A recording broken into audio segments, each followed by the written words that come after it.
নমস্কাৰ দৰ্শক সকল স্পোকেন টিউটৰিয়েল প্ৰকল্পৰ এই 2 মিনিটৰ সংক্ষিপ্ত বিৱৰণলৈ আপোনাক স্বাগতম স্পোকেন টিউটৰিয়েল ৰানিং কমেন্ট্ৰি সৈতে এটা স্ক্ৰিনকাষ্ট হয়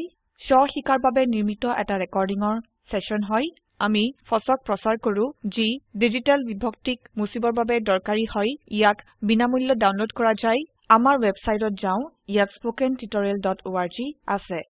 ইয়াত এটা নমুনা স্পোকেন টিউটৰিয়েল আছে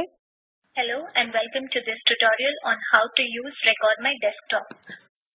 আমি এতিয়া স্পোকেন টিউটৰিয়েল তৈয়াৰ হোৱা প্ৰক্ৰিয়া ব্যাখ্যা কৰো ইয়াত দেখুৱাৰ দৰে আমি এটা আউটলাইন আৰম্ভ কৰো ইয়াত দেখুৱাৰ দৰে আমি প্ৰতিটো টিউটৰিয়েলৰ বাবে স্ক্ৰিপ্ট লিখো তাৰ পিছত আমি স্ক্ৰিপ্টখন ৰেকৰ্ড কৰো আমি ইতিমধ্যে ৰেকৰ্ডিং দেখিলো তাৰ পিছত ইয়াত দেখুৱাৰ দৰে আমি স্ক্ৰিপ্ট অনুবাদ কৰো ইয়াত দেখুৱাৰ দৰে আমি এইটোক ডাব কৰো Scilab के इस्तेमाल से 2D ग्राफ के अंकन के इस ट्यूटोरियल में आप सबका स्वागत है। এইটো হিন্দী ভাষাত এই টিউটৰিয়েলটো আছিল আমি ইয়াত উভতি আহিম ইয়াতে এইটো স্পোকেন টিউটৰিয়েলৰ নিৰ্মাণ কৌশল হয়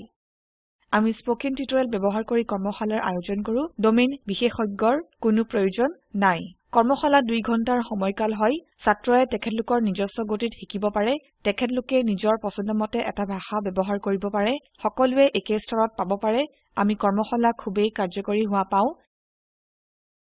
এই কৰ্মশালাবোৰ খুবেই জনপ্ৰিয় হৈ উঠিছে আমি বৰ্তমানে এটা মাহত 200 কৰ্মশালা আয়োজন কৰো উত্তৰ পশ্চিম পূৰ্ব আৰু দক্ষিণত নিশ্চিত কৰ্মশালা পতা হয়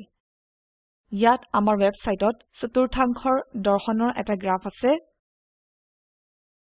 ইয়াত উভতি আহো আমি ডিজিটেল ডিভাইডৰ ওপৰত টিউটৰিয়েল আৰম্ভ কৰো ইয়াতে এটা উদাহৰণ Welcome to this spoken tutorial on managing train tickets bought at IRCTC. ইয়াত ফাৰ্ষ্ট এইডৰ এটা নমুনা tutorial Here is a small girl who is getting attended to for a bruise in her knee. We can create a tutorial that explains how to handle this, dub this into various languages, make it available to every primary healthcare center.